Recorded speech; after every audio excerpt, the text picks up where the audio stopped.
प्यारे दोस्तों, सादर अभिवादन। मैं हूं महेश कुमार वैद्य और आप देख रहे हैं एनजेपी हरियाणा। दोस्तों, आज बात करेंगे दिल्ली में चल रहे आंदोलन की, कॉकरोच जनता पार्टी के आंदोलन की, सोनम वांगचुक के आंदोलन की और इस आंदोलन को समर्थन दे रहे किसान संगठनों की। सब की बात करेंगे। पुलिस के पक्ष की भी बात करेंगे, किस तरह लाठियां भांजी गई तो पुलिस क्या कह रही है, किस तरह कल 20 जुलाई को दिल्ली में संसद मार्च के दौरान जिस तरह लाठियां बरसाई गई उसकी भी बात करेंगे। और क्या पुलिस के पास कोई दूसरा विकल्प था, क्या इंटेलिजेंस फेल्योर है ये सरकार का, और इस तरह के आंदोलन की जरूरत क्यों पड़ी और अचानक ये सब क्यों हो रहा है, इन सब विषयों पर विस्तार से बात करेंगे। दोस्तों, सबसे पहले हम अपना दृष्टिकोण आपको बता देते हैं। हमने पहले भी अपनी बात स्पष्ट की थी। अचानक सोशल मीडिया से कोई भी आंदोलन अगर उठकर आता है, उसको संदेह की दृष्टि से देखा जाना चाहिए। अगर आंदोलन जमीन से जुड़ी कोई पार्टी करती है, जो वर्षों वर्षों से आपके बीच रही है, विपक्ष की कोई पार्टी करती है, और उस आंदोलन में शामिल होने वाले लोग आपके आसपास के जाने पहचाने चेहरे होते हैं, तो उस आंदोलन की एक दिशा होती है। और अगर कॉकरोच जनता पार्टी जैसी पार्टियां, अचानक अस्तित्व में आने वाली पार्टियां अगर इस तरह का आंदोलन करती है, तो निश्चित रूप से उनमें नेतृत्व विहीन होने का डर रहता है। उनकी व्यवस्था में, उनके प्रबंधन में कहीं न कहीं खामी आने का डर रहता है। हम अपनी बात स्पष्ट कर दें कि लोकतंत्र में आंदोलन का हक हर किसी को है, और जो मुद्दे आंदोलन में उठाए गए हैं, नकल रहित परीक्षा का, शिक्षा मंत्री धर्मेंद्र प्रधान के इस्तीफे का, तमाम ऐसे मुद्दे हैं जिन्हें केंद्र सरकार को सुनना चाहिए, केंद्र सरकार को झुकना चाहिए। लेकिन केंद्र सरकार के झुकने के अपने कारण हैं, इसको लेकर के भी हम बात करेंगे। तो सबसे पहले तो हमने यही स्पष्ट किया है कि जब सोशल मीडिया पे अचानक कोई पार्टी उभरती है और सोशल मीडिया की अपील पर कोई आंदोलन खड़ा होता है, तो उसमें कहीं न कहीं गड़बड़ी की, हिंसा की आशंका रहती है। कॉकरोच जनता पार्टी का व्यवस्थित ढांचा जिस दिन बन जाएगा और जिस दिन यह पार्टी लोगों से आह्वान करके व्यवस्थित ढंग से आंदोलन करेगी, कानून के दायरे में रहकर आंदोलन करेगी, उस दिन इस आंदोलन का और भी अधिक समर्थन लोग करेंगे, ऐसा हमारा मानना है। लेकिन एकदम जब बिना किसी ठोस प्लेटफॉर्म के आप अपील करते हैं, तो निश्चित रूप से अराजकता की स्थिति पैदा हो जाती है। दिल्ली में जितनी भीड़ मौके पर दिखाई दी, भीड़ उससे कहीं ज्यादा थी। जगह जगह भीड़ को रोका गया। भीड़ इससे भी अधिक मौके पर पहुंच सकती थी, लेकिन पुलिस ने जगह जगह भीड़ को रोका भी है। चलिए अब निष्कर्षों की तरफ बढ़ते हैं। दोस्तों, आपको याद होगा मनमोहन सिंह सरकार में किस तरह अन्ना हजारे, बाबा रामदेव और अरविंद केजरीवाल जैसे लीडर सामने आए और इन्होंने किस तरह मनमोहन सिंह सरकार को अस्थिर करने का प्रयास किया। मनमोहन सिंह सरकार को बदनाम किया गया और उसका फायदा भारतीय जनता पार्टी ने उठाया। जो लोग उस समय इस तरह की बातें करते थे कि देश में भ्रष्टाचार की बातें करते थे, वही लोग आज सत्ता पक्ष में जाकर के चुप बैठे हैं। सभी सरकारों में ऐसा होता ही रहा है, युवाओं को ठगा जाता रहा है। सभी सरकारों में, जब अब पिछले राजस्थान के चुनाव की बात करें तो अशोक गहलोत निशाने पर थे। भारतीय जनता पार्टी ने विधानसभा चुनाव में अशोक गहलोत को पेपर लीक मामले पर ही घेरा था। कांग्रेस और दूसरे विपक्षी दल आज उन्हीं मुद्दों को हथियार बना रहे हैं जो कभी भारतीय जनता पार्टी ने बनाए थे। लेकिन बड़ी बात यह है कि जो भारतीय जनता पार्टी बड़ी बड़ी बातें करती थी, आज कहीं अधिक भारतीय जनता पार्टी की सरकार में कहीं अधिक बेईमानी हो रही है, कहीं अधिक भ्रष्टाचार हो रहा है, कहीं अधिक पेपर लीक हो रहे हैं। ये आंकड़ों की बात है, ये तथ्यों की बात है। अशोक गहलोत के कार्यकाल को हम क्लीन चिट नहीं दे रहे हैं। उस समय भी युवाओं को ठगा गया, आज भी युवाओं को ठगा गया है। ये जो भीड़ पहुंची है, ये निराश युवाओं की है। ये निराश युवाओं में आक्रोश है सत्ता के प्रति। ये सत्ता आज भाजपा की है, बेशक कल को कांग्रेस की होती तो भी ऐसे ही रहती। लेकिन इस आक्रोश के बीच सबसे बड़ी चिंता हमको ये करनी चाहिए कि इन युवाओं के बीच कोई उपद्रवी युवा, जो राष्ट्र विरोधी तत्व न घुस जाएं, या ऐसा ना हो कि सत्ता पक्ष ही इस आंदोलन को बदनाम करने के लिए इस तरह की पहल कर दे, सत्तारूढ़ दल इस तरह की पहल कर दे। हर तरह की आशंकाएं, कोई किसी के पास प्रमाण नहीं है, अलग अलग तरह से अलग अलग तरह की वीडियो आ रही है। अधिकांश वीडियो इस तरह की है कि पुलिस ने अत्याचार किया है। आप अपनी स्क्रीन पर देखिए किस तरह पुलिस ने लाठियां भांजी है, किस तरह पुलिस ने युवाओं को प्रताड़ित किया है, किस तरह बैरिकेड्स के साथ आंसू गैस छोड़ी गई है, किस तरह पुलिस ने युवाओं को दौड़ा दौड़ा कर पीटा है, किस तरह उनको उठा उठा करके पटका है। सारे दृश्य आप अपनी स्क्रीन पर देख रहे हैं, आपको अंदाज होगा कि किस तरह पुलिस ने ज्यादती की है। निश्चित रूप से पुलिस ने ज्यादती की है, लेकिन पुलिस के पास उद्दंड युवाओं को रोकने का रास्ता भी क्या था? किसी के पास रास्ता बढ़िया हो वह मुझे बता सकता है। इतनी युवाओं की भीड़ को अगर रोका जाएगा तो कुछ न कुछ तो निश्चित रूप से लाठीचार्ज कहिए उसको, कुछ न कुछ तो बल प्रयोग कहिए, कुछ न कुछ तो पुलिस को करना ही पड़ेगा। लेकिन हम ऐसा कह सकते हैं कि सरकार इससे बच सकती थी। सरकार की इंटेलिजेंस फेल हुई है। सरकार को अंदाजा ही नहीं था कि कितने युवा आ रहे हैं।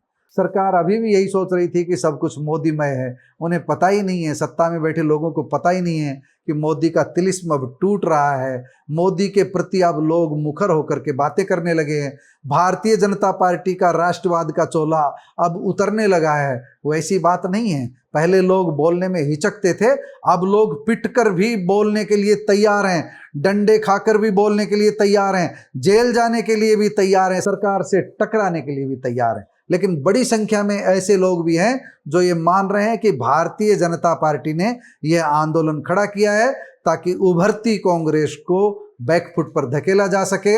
और ठीक उसी तरह जिस तरह केजरीवाल को दिल्ली में पैदा किया गया था संघ और उनकी सहयोगी संस्थानों ने, उसी तरह एक नई पार्टी को मजबूती दे दी जाए। अनुसूचित जाति के कुछ संगठनों को उनके साथ मजबूती के साथ जोड़ा जाए। भीड़ के लिहाज से लोगों को विश्वास दिला दिया जाए कि कॉकरोच जनता पार्टी एक बेहतर विकल्प हो सकती है। मैं कभी इन चीज़ों को स्वीकार नहीं करता। मैंने पहले ही बता दिया है, कॉकरोच जनता पार्टी एक अच्छा विकल्प हो सकती है। 5-7 साल मेहनत करिए, जिला ब्लॉक बूथ स्तर तक इकाइयां बनाइए, लोग आपको जानते हो, आपके कार्यकर्ता फील्ड में काम करते हो, लोग आपको स्वीकार करेंगे।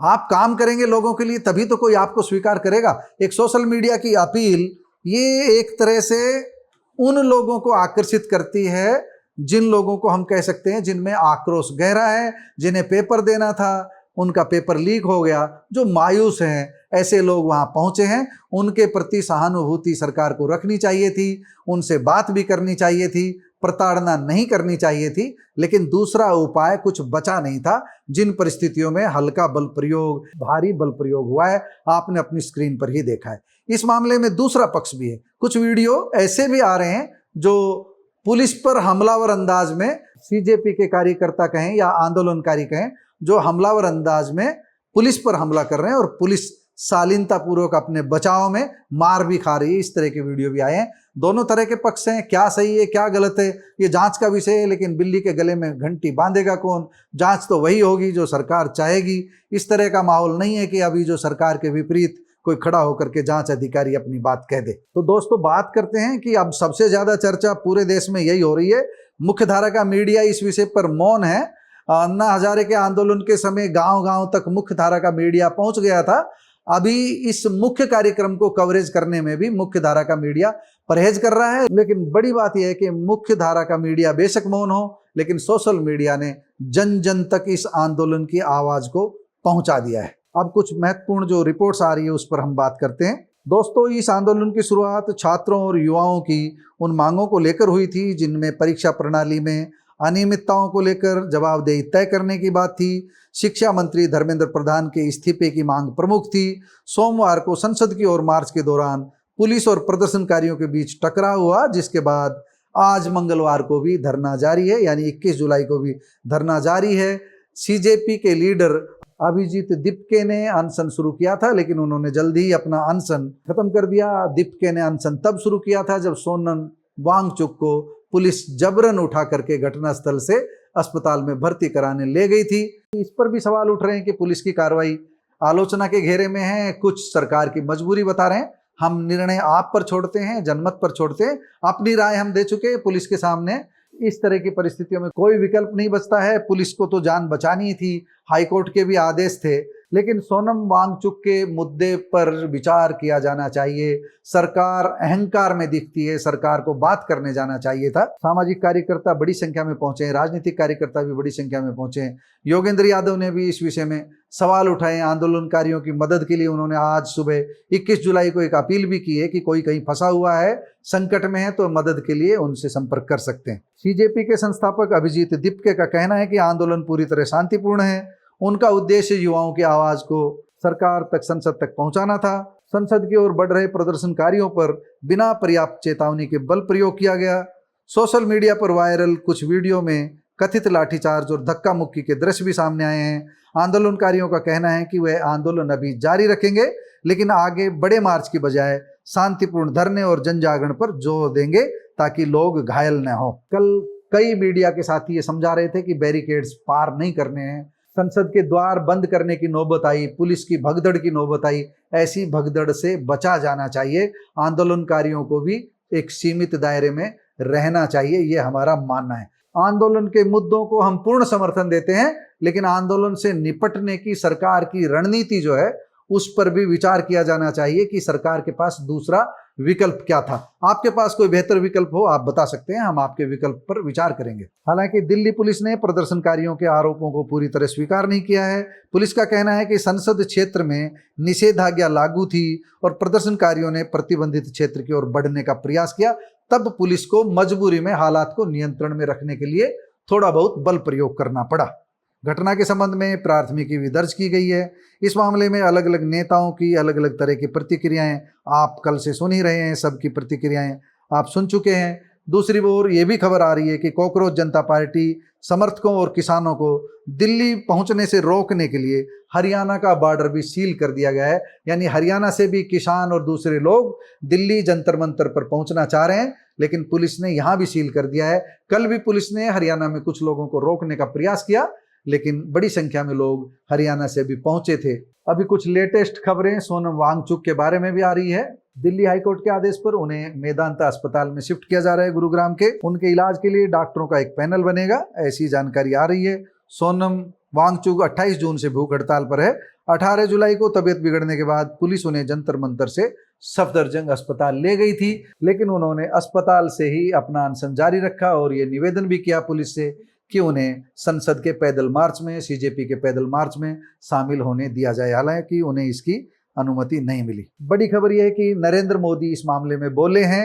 एनडीए संसदीय दल की बैठक में प्रधानमंत्री मोदी ने कहा है कि पेपर लीक मामले में राजनीति नहीं होनी चाहिए, दोषियों को कड़ी सजा मिलेगी। उधर राहुल गांधी ने भी कहा है कि इस मुद्दे पर शिक्षा मंत्री धर्मेंद्र प्रधान के अलावा प्रधानमंत्री और गृह मंत्री को भी इस्तीफा देना चाहिए और छात्रों से माफी मांगनी चाहिए। मांग बड़ी है राहुल गांधी जी, यहाँ पर धर्मेंद्र प्रधान का इस्तीफा नहीं हो रहा है, आप पीएम और एचएम का इस्तीफा मांग रहे हैं। इस मुद्दे पर हम बता दें, अखिलेश यादव भी बोले हैं। उन्होंने केंद्र सरकार के प्रति नाराजगी जताई है। उन्होंने कहा है कि छात्रों और युवाओं पर इस तरह लाठीचार्ज किया गया है, आंसू गैस के गोले छोड़े गए हैं, कई छात्रों को गंभीर चोटें आई हैं। इस तरह के फोटो भी उन्होंने शेयर किए हैं। शशि थरूर ने भी कहा है कि जो दिल्ली राजधानी में जो कुछ हुआ है वह दुर्भाग्यपूर्ण है। कांग्रेस के राष्ट्रीय अध्यक्ष मल्लिकार्जुन खड़गे लगातार आवाज उठा रहे हैं, सवाल पूछ रहे हैं कि छात्रों पर आंसू गैस क्यों छोड़ी गई, क्यों लाठीचार्ज किया गया। आज कई छात्र अस्पताल में भर्ती है। उन्होंने सरकार से प्रदर्शनकारियों और जेपी नड्डा के बीच हुई बातचीत की जानकारी सदन में देने की मांग की। हम बता दें कि जेपी नड्डा से कॉकरोच जनता पार्टी के 2 पदाधिकारियों की बातचीत हुई है, हालांकि इसका ब्यौरा सार्वजनिक नहीं हुआ है। पिछले कुछ दिनों से लोग ये सवाल कर रहे हैं कि आखिर धर्मेंद्र प्रधान से सरकार इतना मोह क्यों रख रही है। इसे लेकर के मीडिया में अलग अलग तरह की खबरें आ रही है। हमें कुछ जानकारियां बड़ी विश्वसनीय लगी, उन्हीं को लेकर के हम चर्चा कर रहे हैं। 4 बातें अहम इस मामले में सामने आई है। सरकार सोनम वांगचुक की भूख हड़ताल के बावजूद, कॉकरोच जनता पार्टी के आंदोलन के बावजूद, संसद मार्च के बावजूद, आंसू गैस के गोले छोड़ने के बावजूद और इतनी अफरा तफरी के बावजूद धर्मेंद्र प्रधान का इस्तीफा क्यों नहीं ले रही है। इसके पीछे जो ठोस कारण है वह यह है कि केंद्र सरकार यह नैरेटिव नहीं बनने देना चाह रही कि वह दबाव में झुक गई। मोदी सरकार झुकने का संदेश नहीं देना चाह रही। किसान आंदोलन के समय एक बार सरकार झुकी थी, इससे सरकार की छवि पर असर पड़ा था। सरकार किसी भी सूरत में झुकने के लिए इसलिए तैयार नहीं है क्योंकि अगर एक बार धर्मेंद्र प्रधान के मामले में झुका गया तो फिर आगे और अलग अलग मुद्दे उठ खड़े होंगे। इसके लिए एक मीडिया रिपोर्ट्स में यूपीए सरकार के कार्यकाल का उदाहरण दिया गया है कि किस तरह वहां यूपीए सरकार के दौरान अशोक चौहान से इस्तीफा लिया गया और इसके बाद इस्तीफों का दौर ऐसे चला कि यूपीए सरकार संभल ही नहीं पाई। लेकिन मैं आपको कहता हूं कि डॉक्टर मनमोहन सिंह ने उस समय लोकतांत्रिक परंपराओं का पालन किया था। मनमोहन सिंह ने उदारता दिखाई थी। मनमोहन सिंह ने नाजायज मांगों पर भी उदारता दिखाई थी, उनकी बातें सुनी, बार बार अपने मंत्री भेजे। केंद्र सरकार जो मौजूदा मोदी सरकार है, इसने अहंकार दिखाया है, बातचीत के लिए अपने नेता नहीं भेजे हैं।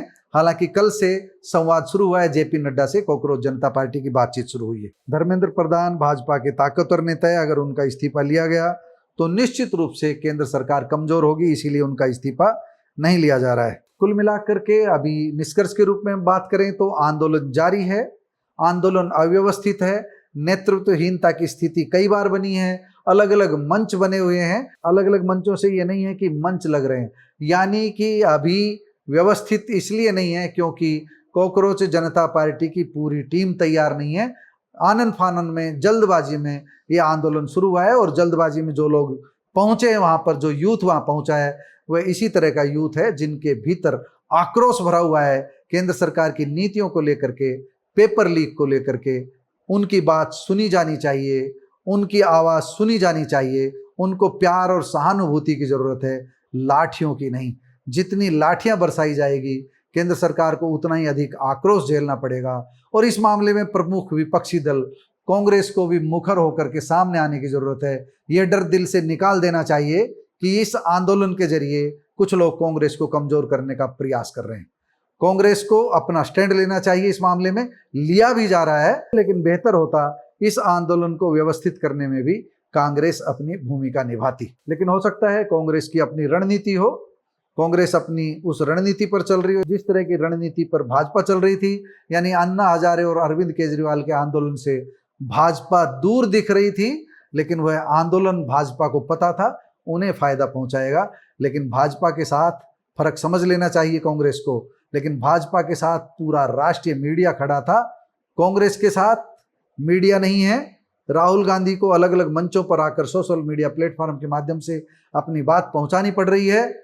मीडिया एक तरह से घुटनों के बल है इस समय। जो मुख्य धारा का मीडिया है, जिसे गोदी मीडिया नाम दे दिया गया है, उसे बेशक आप मोदी मीडिया नाम दे सकते हो। मीडिया का एक बड़ा वर्ग केंद्र सरकार के सामने घुटने के बल है, नैतिक बल खत्म हो गया है। रिपोर्टिंग इस तरह की हो रही है जैसे विपक्ष कसूरवार है, सवाल विपक्ष से पूछे जा रहे हैं, सत्ता पक्ष से नहीं पूछे जा रहे हैं। आंदोलन को बदनाम करने की छोटी सी खबर बड़ी बनती है और आंदोलन को ताकत देने की बड़ी खबर छोटी सी बनती है। यही हो रहा है। दोस्तों, आप इस पूरे प्रकरण को लेकर के क्या सोचते हैं, कमेंट बॉक्स में जाकर बताइएगा जरूर। नमस्कार, धन्यवाद।